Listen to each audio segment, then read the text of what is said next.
pedir desculpa aos meus colegas da parte da manhã, porque de facto estou neste momento a viver um contexto que me impediu de estar aqui presente, assim como me impede de ficar até ao fim dos trabalhos, como aliás tinha já informado o professor, e eu terei mesmo de sair logo a seguir à minha intervenção e, portanto, peço também desculpa ao meu colega de Évora.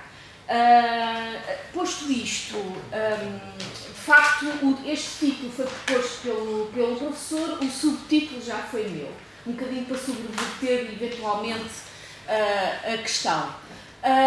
Este é um assunto que me vem interessando desde há longo tempo esta parte, isto é, a imagem da mulher e a utilização da imagem da mulher nos diversos meios de divulgação, disseminação de conhecimentos, nomeadamente de ordem histórica e, em particular, no que diz respeito à produção arqueológica. De qualquer das formas, não quero que se fique com a ideia de que eu me cingi exatamente ao debate dos conceitos e da passagem de um conceito do que é o selvagem, do que é o primitivo e de como é que isso, de alguma forma, se vai refletindo em toda a bibliografia designadamente arqueológica e a imagem da mulher nesse mesmo contexto. Dizer que a problemática da utilização da imagem e o estudo do papel da mulher ao longo da história, evidentemente que não é um assunto novedoso, antes pelo contrário, aí está a abundante historiografia em diversas áreas a demonstrar que assim é, e a arqueologia, evidentemente, não se podia furtar também a este tema dentro desta grande temática. A bibliografia já publicada até ao momento é relativamente abundante, quase toda ela, enfim, da lavra de mulheres arqueólogas, porque é um assunto que lhes está intimamente relacionado e lhes interessa particularmente. Trago apenas 3 exemplos. Este, que é talvez um dos mais conhecidos, que tem este título que é bastante esclarecedor, não é? O sexo invisível no registro e depois na própria bibliografia arqueológica, e estes 2 outros títulos, sendo que, para mim, o que consta do vosso lado esquerdo é assaz elucidativo acerca deste tema ao longo da história, maiormente desde os finais do século XVIII até à atualidade. Recordar que desde o século XVIII, com mais influência e mais firmeza já no século XIX, que se recorreu em arqueologia àqueles que eram designados de selvagens no primeiro momento, mas depois já de primitivos num segundo momento, mais concretamente no século XX, para conseguir compreender o modus faciendi e vivendi das comunidades primitivas, cujos materiais iam sendo encontrados em diferentes sítios arqueológicos um pouco por todo o território europeu, sobretudo europeu, e evidentemente que Portugal também não se furtou a este movimento, antes pelo contrário. Está aqui um excerto, e eles são múltiplos, não é? Poderia ter aqui transcrito imensos trechos que afirmam justamente isto. Este Pereira da Costa, de finais do século XIX, e este outro já, de 1915, de Virgílio Correia, que irá ter um papel crucial na Universidade de Coimbra, enfim, no enraizamento da linha da História da Arte na sua docência. Em termos de... Ora bem, de que modo é que este estudo, esta observação verificada nessas ditas comunidades selvagens e depois primitivas foi utilizada imageticamente em livros, em manuais escolares, nomeadamente, e até mesmo na pintura, por exemplo, que é o caso. Fazer aqui um parênteses, porque eu não disse logo no início. A mim interessa-me, acima de tudo, analisar a utilização da mulher, da imagem da mulher, de acordo com os diversos contextos sociais, culturais, mentais e designadamente em território português. E preso essencialmente a parte estética, portanto, ou seja, de que forma é que a representação num determinado contexto tem a ver ou não com as estéticas prevalecentes nesses mesmos contextos históricos.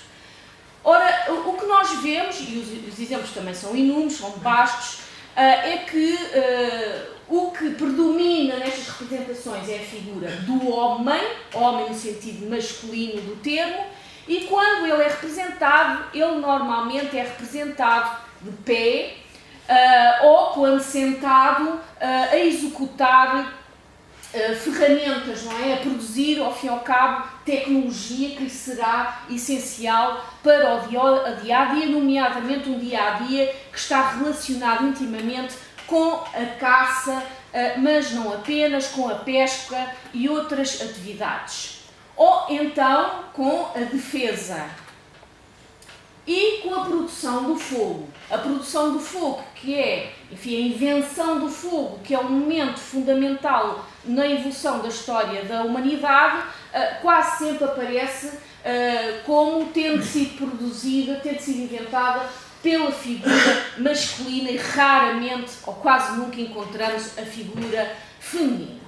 E dos momentos mais flagrantes da utilização da figura masculina e não da figura feminina tem a ver com a produção artística, aquilo que nós designamos hoje em dia de produção artística.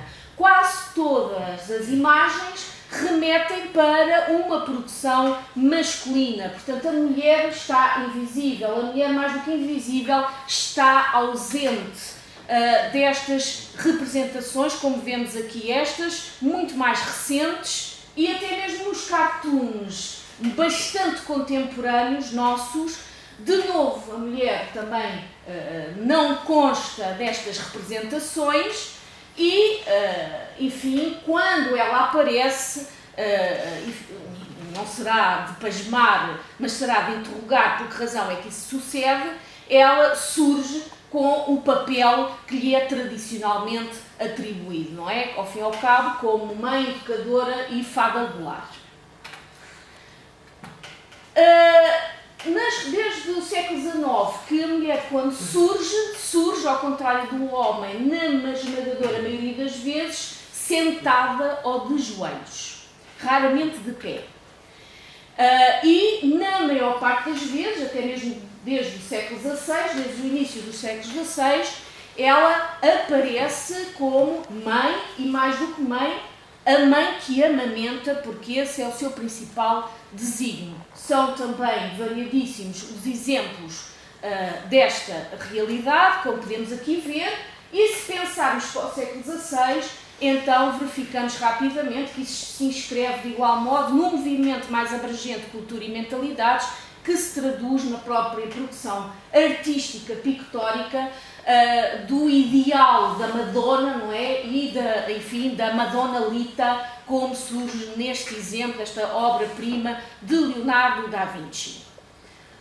Enfim, mais uma vez, a representação triangular, com o homem de pé, as mulheres sentadas, de novo a amamentarem.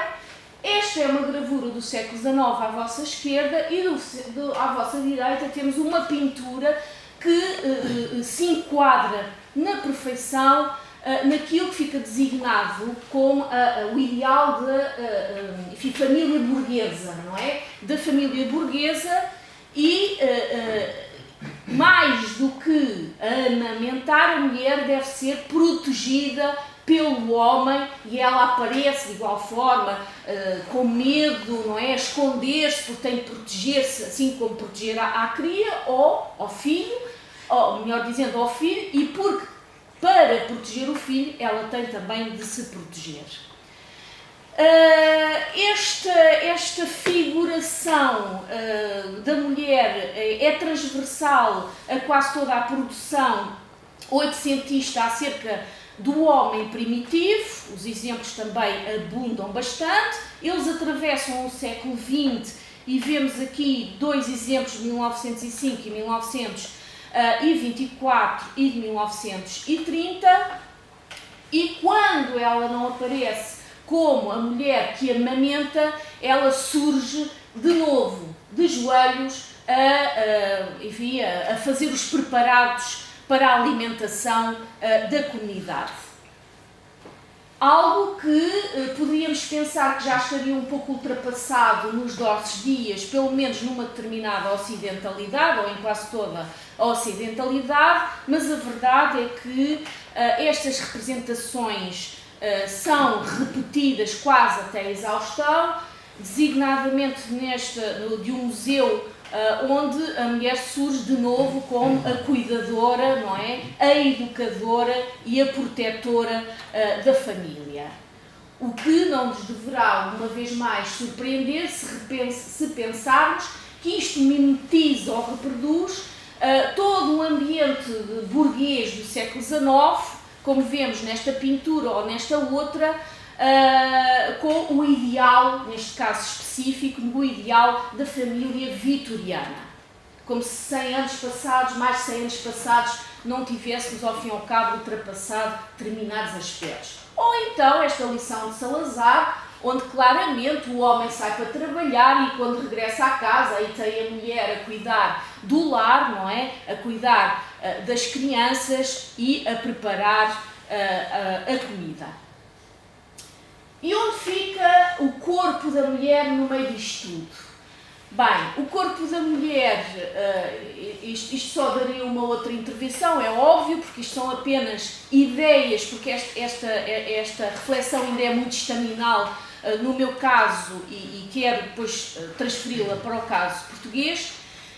Mas o corpo da mulher no século XIX, relacionado com a ideia da primitividade ou até da selvageria, talvez tenha alcançado um dos seus zénites com a vinda para a Europa da mulher hotentote. Enfim, tão selvagem era que até houve a necessidade de enviar para um jardim da climatização como se de um animal, outro qualquer, se tratasse. E, desde logo, houve quem procurasse tentar encontrar similitudes com reproduções pré-históricas, normalmente do Paleolítico, da figura feminina, o que não deixa de ser curioso. Mas, ao mesmo tempo, o corpo da mulher, para alguns autores, é algo mais do que apenas a mulher que amamenta e a mulher que cuidadora do lar, ao fim e ao cabo, se é que assim podemos falar. Temos estes dois exemplos, mas que têm de ser compreendidos à luz de dois movimentos estéticos, de onde também culturais e mentais muito concretos. Um deles é claramente o movimento pré-rafaelita, muito localizado em Inglaterra, portanto muito localizado no espaço e no tempo, e que sobrelevou a figura feminina, a figura da mulher. A mulher é central no discurso pré-rafaelita, assim como no movimento da Belle Époque, da Art Nouveau, onde, mais uma vez, a mulher é uma figura-chave. E outros dois exemplos, aqui já não tem a ver com a primitividade, mas é para fazermos o paralelismo com o modo como se olhava para a mulher de uma forma geral. Waterhouse, um pré-rafaelita, e o Alphonse Muncha, peço desculpa, mas por qualquer razão não ficou o nome inteiro total dele, Alphonse Muncha, o célebre designer de cartaz da Art Nouveau, onde vemos a mulher, o corpo da mulher na sua sensualidade e quase de apelo sexual. Vários anos depois, algumas décadas depois, já na transição dos anos 30 para os anos 40, assistimos à produção de vários filmes onde o tema das mulheres primitivas, ou mais concretamente a mulher pré-histórica, aparece. E aqui a estética é completamente diferente, como vemos, quase que uma mulher sensual e erótica, quase que devoradora de homens, se é que me é permitida a expressão. Portanto, é um bocadinho esta a ideia que é construída acerca da mulher pré-histórica, até para alguns paralelismos que se vão encontrando, ou se procuram encontrar, junto de alguns registros etnográficos.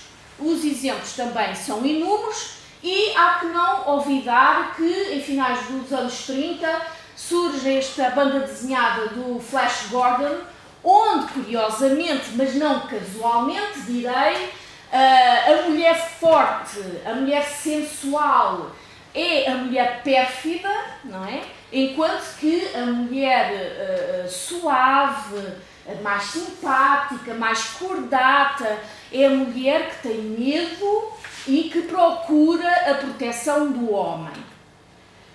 E já nos anos 50, este outro filme, sobre 1 milhão de anos BC, mais uma vez a figura da mulher, não é? Com todo o seu esplendor de sensualidade e de erotismo, este que faz um pouco recordar outra linha cinematográfica da época que tem a ver com as Amazonas, e esta produção é de 1947, se não me engano, e que remete de novo para uma estética prevalecente à época, nomeadamente acerca do corpo da mulher, aqui bem protagonizadas por uma pin-up e pela sempre eterna Ava Gardner.